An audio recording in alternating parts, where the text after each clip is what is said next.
Well, hey guys, welcome back to Waters Family Homestead. All right, I'm gonna zoom in right there. A couple of you asked about this crack. Look at the size of that thing. It goes way up. I'm not on the tripod, I'm holding it so I can zoom in. I'll back further up. You see that thing goes way up the limb. And when the sun's in the right spot, you can see light through the crack. And you can see it on the other side. Let me pause it and see if I can get a shot from the other side. All right, there's some limbs in the way, but you can see the crack right down the middle of that limb. And it goes way up. And I'm gonna zoom out now. If you follow those limbs, there's a big section of the tree with limbs coming off of it, and that goes out into the chicken run area here and over toward these posts, and was right above where my water tanks were right here. So I couldn't take the chance of losing the water tanks. It's not long enough for it to hit the well, but it will take that fence down. I actually plan on moving that gate as well to, I mean, it's old and rusty, but it's in good shape other than that. So I plan on moving it as well, so if it does fall, it doesn't destroy that little gate. None of that stuff's cheap anymore. So the chickens are doing well. I'm gonna walk around and show y'all the baby chicks. If you look right there, you see a baby chick, just a couple of heads poking out. They're just now starting to explore to come out. I've had that gate open for 2 days. So the little barnyard mix hen right here comes in and out as she wants to. And the babies are just now getting to where they're coming out. They're hanging out around the door. So they don't really need the light, but I've got it on anyway because at night it's getting a little bit cooler. It's getting down into the 60s. Even though it's the upper 60s, it's still getting down into the 60s. And they need to, you know, at least have the warmth if they need it. So they're about 4 weeks old now, so they really don't have to have it. Not here in South Georgia. Let me zoom back out. Hey guys, there I am. All right, so I'm holding the camera. I don't have it on a tripod, but they don't really need it here in South Georgia because the highs all this week have been up around 89 to 90 to 91, 92, 93. It's been pretty warm and the humidity's high. So it's been plenty warm enough where they didn't need the light during the day, but at night, getting down below 70 in the mid 60s to upper 60s, still a little bit cool for those babies. So I'm you know, leaving the, sorry, got my hand in the way. Flip it back around. There we go. And they are using the adult water. I've seen them drink water out of it, so I removed the little one and put it in with the baby chicks that hatched a few days ago.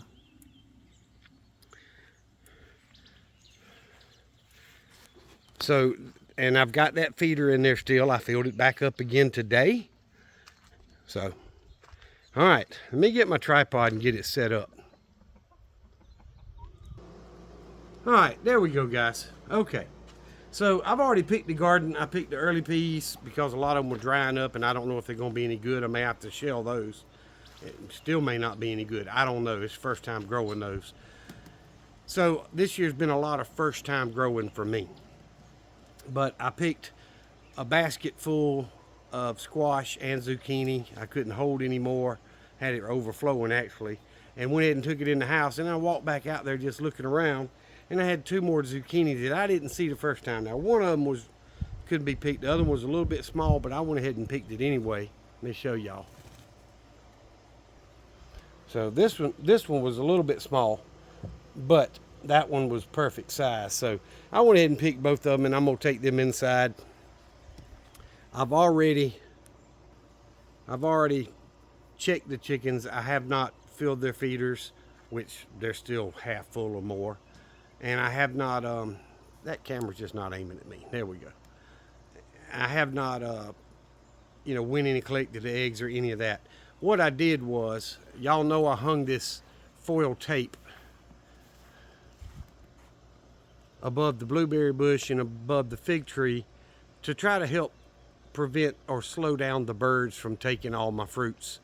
And it seems to be working so far, but none of it's ripe yet. When it gets ripe, that's when they really attack, and they eat half of this one and half of that one and take a little bite out of this one, and they waste a lot. That's really, I don't understand why nature does that. But I cut some of those pieces of foil that were so long they were getting hung up in the limbs, and I tied them off to a few other of the limbs. It's not tied tight, but it's tied on there, so I've got more pieces hanging, and they're short enough to hopefully the wind will still blow them around.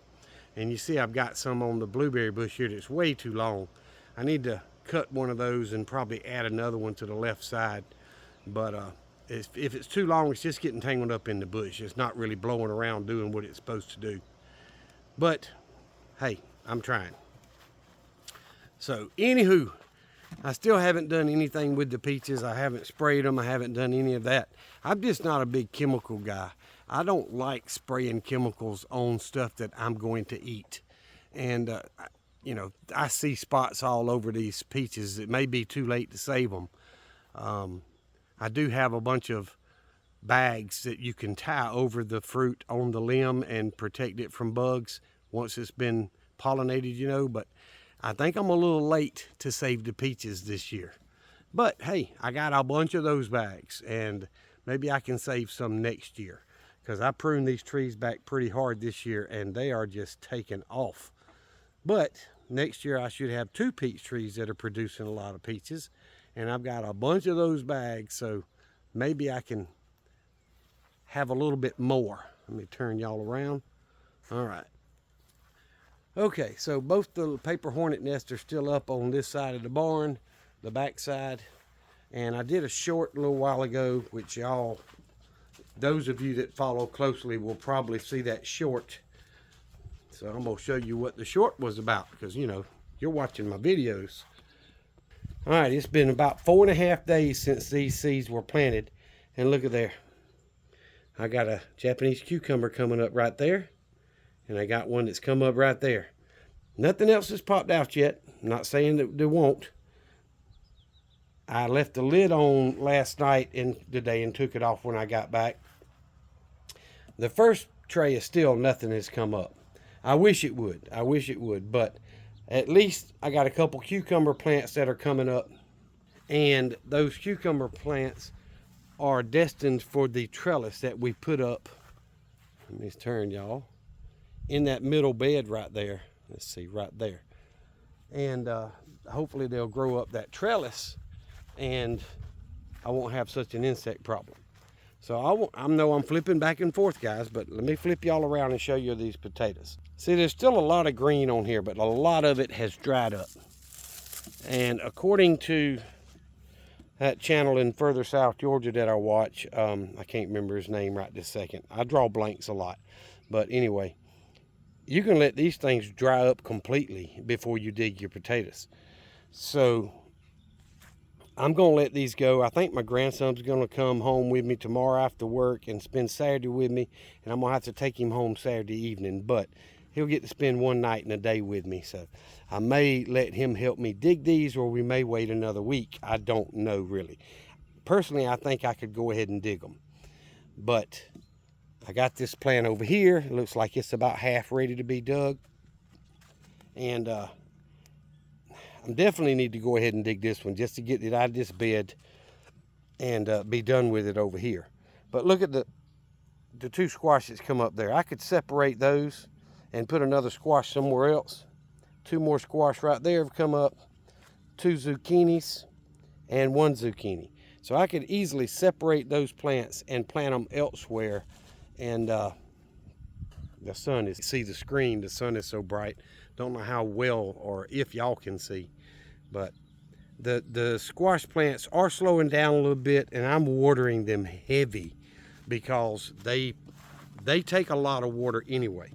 The tomato plants, all of them but 1 or 2, look really, really good, and those 2 will probably take off once they've been in this new added soil by themselves. But there's several of them that are looking really good.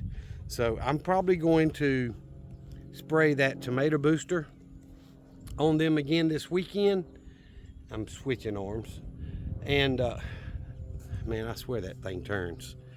But I'm probably going to spray that tomato booster on them, and then I'm not going to water heavy tonight. I am going to water, but I'm not going to water heavy, because those zucchini and squash plants, boy, they're wilting up really a lot, even though I'm watering them a lot. And I mean a lot, y'all. I'm dang near flooding the pen or the raised bed every day or every evening. But they need a lot of water this time of the year. It's so hot down here in Southwest Georgia. So anyway, I've got some drip irrigation, a small starter kit that I plan on getting out and see if maybe I can set it up in one or two of these beds that we pretty much cleared. Like maybe this squash and zucchini, set it up over there, and maybe the other little bed beside it. I don't know yet, but it's something for me to start with and learn how to use. And hopefully when I do that and I get enough to do all the beds and get water lines ran out here and stuff, maybe I can conserve water and still water my plants enough to where they've got all they need. And it, you know, saves me a little bit of a headache. Hey, all I can do is improve. Beginners are, you know, we suck at a lot of stuff. And there's some things that first seed tray, nothing. Had the one pop up that didn't make it, and nothing else has come up. So I'm learning every day. And I hope you guys are learning with me on what to do and what not to do. So I'm gonna get off here, guys. It's only been 11, 12 minutes, but I appreciate you guys watching.